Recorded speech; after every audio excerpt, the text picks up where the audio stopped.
नमस्कार, मैं हूं डॉक्टर ए.के. अरुण और आप देख रहे हैं मेरा कार्यक्रम देश का स्वास्थ्य मेरे साथ। आज मैं आपसे बात करूंगा बुजुर्गों के सेहत की।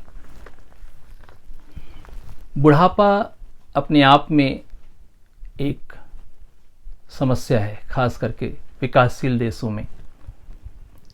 एक उम्र के बाद व्यक्ति अपने आप को कमज़ोर, समाज से परित्यक्त और एक तरह से अकेला महसूस करने लगता है।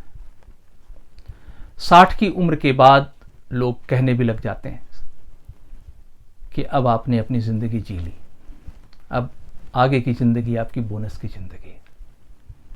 सरकारी नौकरियों में भी 60, 62 या 65 वर्ष की उम्र के बाद व्यक्ति को रिटायर कर दिया जाता है। निजी क्षेत्र में भी लगभग यही स्थिति है। और जो लोग कोई नौकरी नहीं करते, अगर उनके पास अपना रोज़गार है तो उनकी बात और, लेकिन जिनके पास रोज़गार नहीं है उनकी परिवार में एक तरह से सिमट जाती ज़िंदगी के अपने बहुत सारे सवाल हैं, बहुत सारी समस्याएं हैं। दोस्तों, आज मैं बुज़ुर्गों के सेहत की बात इसलिए कर रहा हूं कि कोरोना संकट ने हमें बुढ़ापे पर एक नए सिरे से सोचने को मजबूर कर दिया है। बुढ़ापा आमतौर पर एक तजुर्बे के रूप में, खास करके एशियाई देशों में, बल्कि यूरोप में भी एक तजुर्बे के रूप में लिया जाता था। माना यह जाता था कि जो हमारे बुजुर्ग हैं वो अच्छे तजुर्बे, अच्छे अनुभव और अच्छी समझ के धनी हैं।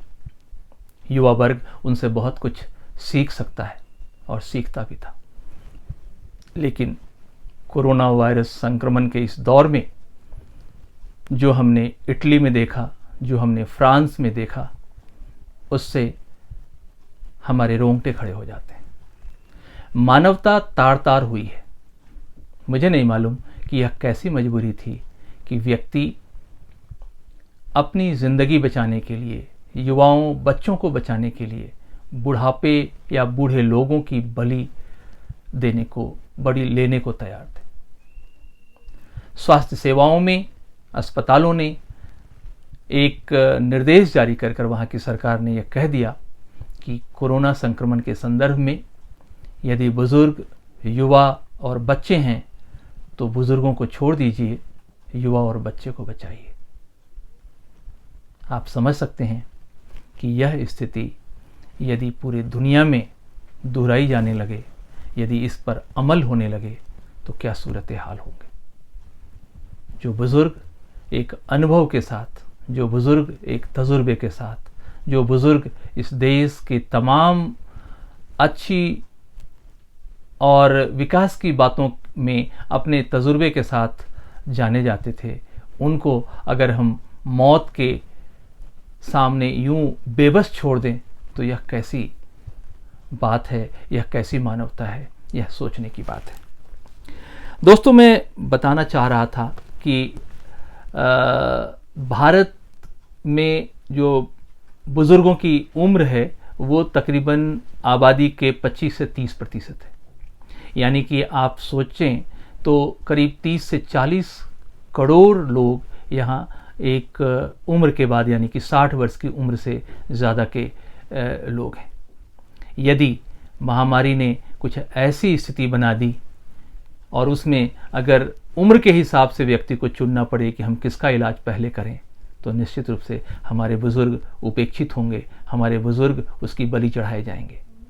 ये मेरी चिंता है और मैं इस चिंता के साथ आज इस बात को आपके सामने रखना चाहता हूँ। कोरोना महामारी में निश्चित रूप से वैसे भी सबसे बुरी स्थिति बुजुर्गों की है। इस बीमारी के पैटर्न और इस बीमारी से ग्रस्त लोगों की पूरी तादाद देखें, ये तादाद करीब 10 लाख को क्रॉस कर रही है। इसमें जो मरने वाले लोग हैं उनकी संख्या भी करीब 65,000 से ज़्यादा हो चुकी है, जो विश्व स्वास्थ्य संगठन का आज का आंकड़ा है। यानी कि 5 अप्रैल का जो आंकड़ा है उसके अनुसार लगभग 65,000 से ज़्यादा लोग मौत के मुंह में जा चुके हैं। और आंकड़े बता रहे हैं कि इनमें सबसे ज़्यादा मौतें उम्र दराज लोगों की हुई है, यानी कि जो 60-65 से ऊपर की उम्र के हैं। ऐसे लोगों की मौत से निश्चित रूप से एक बुजुर्गों के सामने आशंका की स्थिति आती ही है। मित्रों, आप कल्पना करें कि हमारे देश में जहां 25-30 करोड़ बुजुर्ग हैं, वहां पर उनके दिल पर, उनके अंदर, उनके मन में क्या चल रहा होगा। कहा जा रहा है कि यह जो कोरोना वायरस का संक्रमण है, यह कम्युनिटी संक्रमण की वजह से एक खतरनाक स्थिति में पहुंच सकता है। यानी कि जब यह संक्रमण एक व्यक्ति से दूसरे व्यक्ति में पहुंचने लगे और उसकी संख्या हमें पता न हो, हमें ये नहीं पता चले कि यह संक्रमण कहाँ से आ रहा है, प्राथमिक रूप से कौन संक्रमित व्यक्ति जो इसके लिए जिम्मेवार है, तो फिर यह महामारी के रूप में गांव, शहर, कस्बे में फैलेगा। और आप अंदाज़ा लगा सकते हैं कि हमारे देश में जो स्वास्थ्य की व्यवस्था है, जो हमारे चिकित्सा के संस्थान हैं, उनकी क्या स्थिति है। मैं एक जो सरकारी आंकड़ा है उसके हवाले से आपको यह बताना चाहता हूं कि हमारे देश में यदि सारे अस्पतालों में जो उपलब्ध वेंटिलेटर्स हैं, इस समय वेंटिलेटर्स कोरोना वायरस संक्रमण के लिए एक बहुत ही जरूरी उपकरण के रूप में देखे जा रहे हैं। इनकी संख्या लगभग 40,000 है। हमारे देश की आबादी 135 करोड़ या उससे ज़्यादा है।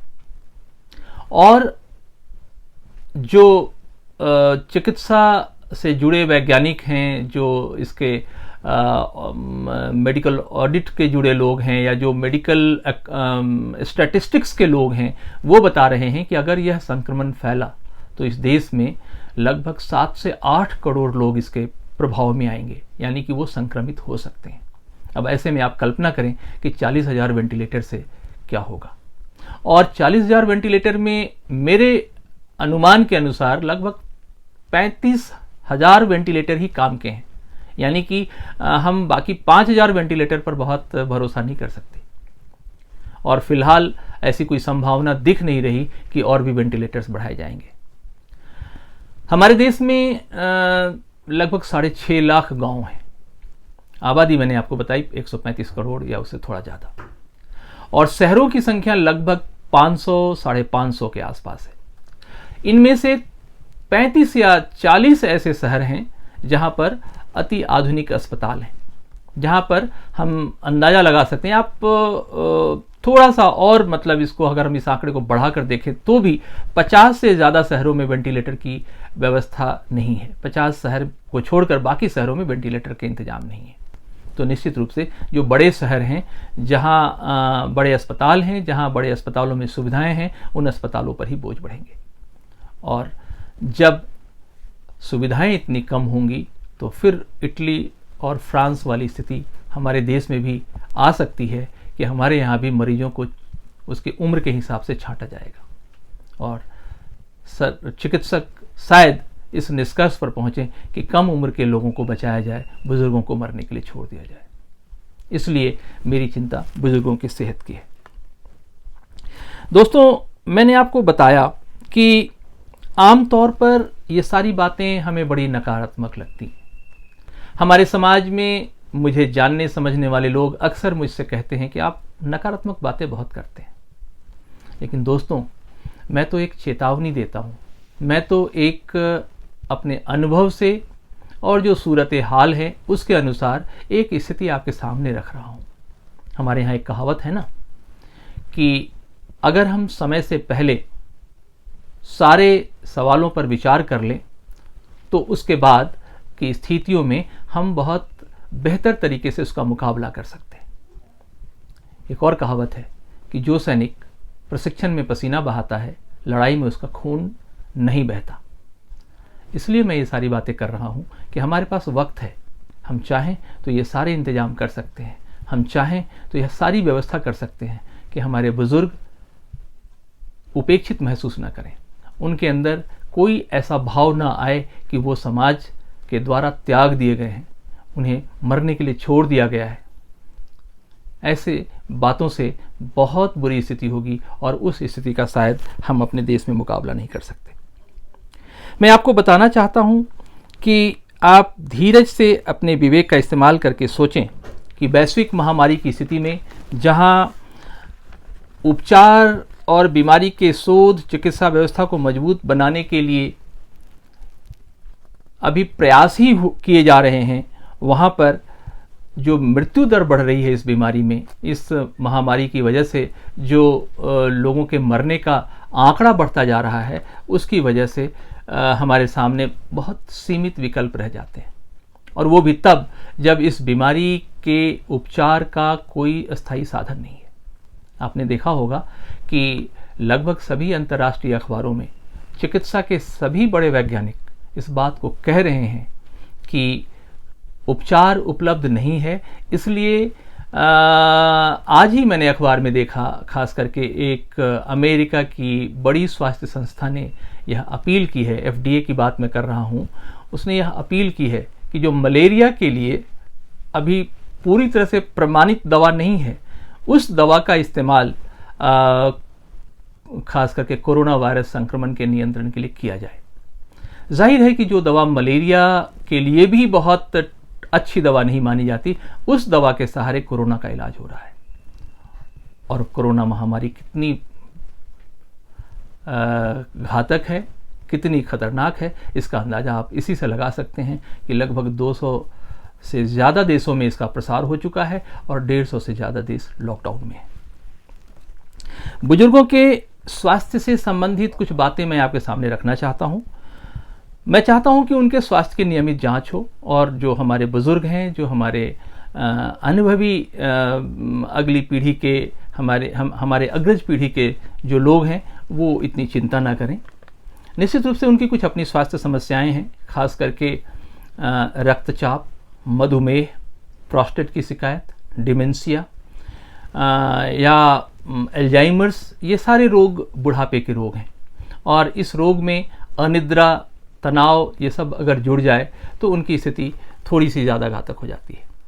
लॉकडाउन की स्थिति में अस्पताल तक जाने की भी सामान्य रूप से छूट नहीं है और अस्पताल में कोरोना मरीजों को प्राथमिकता दी जा रही है। जाहिर है कि 60 से 70% रोग के मामले फ़िलहाल टाले जा रहे हैं। उन्हें कहा जा रहा है कि आप जो दवाइयाँ ले रहे हैं उसी पर कायम रहें। अगले 1-2 हफ्ते, 3 हफ्ते में जब स्थिति सामान्य होगी तो शायद उनके स्वास्थ्य की देखभाल ठीक से की जा सकेगी। मैं आपके सामने इन सारी बातों को इसलिए रखना चाहता हूं कि ये बहुत ज़रूरी बातें हैं जिनको हम खास करके बुज़ुर्गों में हमें ध्यान रखना चाहिए। ये जो हमारी पीढ़ी के लोग हैं, जो युवा वर्ग है, ये उनकी भी जिम्मेवारी बनती है कि वो अपने बुज़ुर्गों का ख्याल रखें। देखा यह गया है कि जिस समाज में बुज़ुर्गों की इज्जत नहीं, जिस समाज में बुज़ुर्ग आशंकित हों, जिस समाज के बुज़ुर्ग अपने मौत के भय में जी रहे हों, उस समाज में कभी बेहतर तरक्की नहीं हो सकती। इसलिए मुझे लगता है कि अपने बुज़ुर्गों के सेहत, अपने बुज़ुर्गों के जज्बात, अपने बुज़ुर्गों के जीने की जो उनकी जिजीविका है, उसका सम्मान करते हुए हमें इस बात का ख्याल रखना चाहिए। हम पश्चिम के देशों से अलग हैं।